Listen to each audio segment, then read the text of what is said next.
What is going on, everybody? So it's been about 2 months since the ROG Ally X released, and I've been testing it for a little while. And what stands out the most with the ROG Ally X is, of course, the increased battery capacity, which is the 80 watt hour battery. Now, this is a huge jump from the original ROG Ally, which was a 40 watt hour battery. In fact, it's double the capacity, which means if you were playing games at turbo mode, which would give you only 50 minutes to an hour and change of gameplay, you would end up getting about 2 hours or even 2 hours and 30 minutes. Because a lot of people, and myself included, are reporting that the battery in the ROG Ally X actually lasts longer than it does on paper. Because the more watt hours you have for your battery capacity, it's kind of like the battery is just stronger and can handle a lot more activity, which would give the ROG Ally X an extra 10 minutes than I originally expected it to last. Because it is double, so it's pretty easy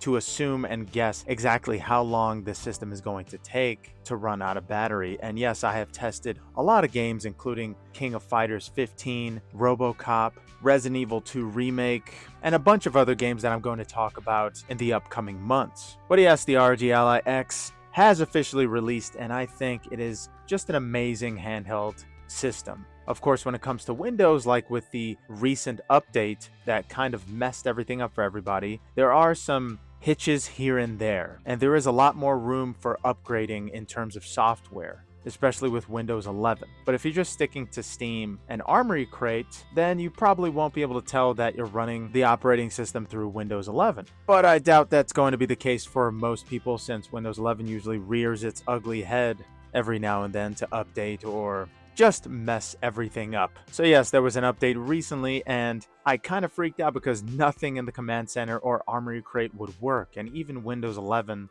was just crashing every hour or so. But as soon as I tried this one fix, which is simply right-clicking Armory Crate, going into app settings, and resetting it in the app settings, and that's pretty much all you need to do to fix this issue that's causing all of these glitches with Armory Crate, Command Center, Windows 11. And it's very surprising because that's all I have to do to fix apps on my smart TV and my phone. So yeah, it was a pretty easy fix. But besides that hiccup, testing the ROG Ally X and its battery capacity has been a great time. Now, of course, I don't really have any numbers, but it's not very hard to measure 2 hours and 10 minutes on a handheld device, because that's around the time where you start to get into the game.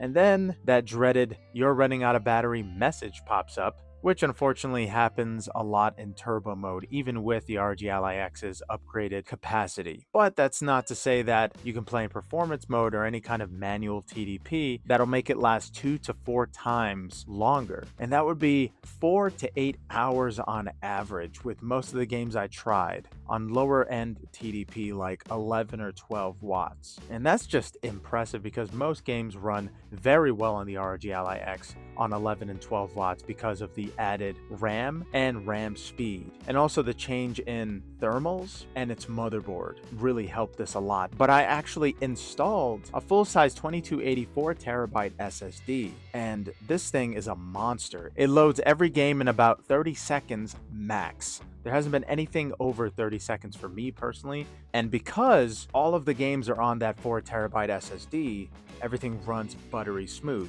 Now, of course, a lot of these issues are most likely caused by running full-fledged PC games on SD cards, and I wouldn't be surprised if that's the case. So, naturally, using a 2280 SSD to play my games boosted the speed and performance of the game by 10 to 25%. And I just can't believe how amazing the ROG Ally X is in comparison to the original. And I love my original ROG Ally, but the X is something else. It really is. It is back in black. It's the symbiote version of the original ROG Ally. It's just more powerful, faster, and it has an edge to it, ironically. But yeah, have you guys picked up the ROG Ally X? And let me know if you're having issues with that new update that came out. And also let me know how you're enjoying the upgraded battery from the original ROG Ally. I know that was one of the main issues, as well as the SD card slot, which is of course moved with the ROG Ally X. So for me, there were zero issues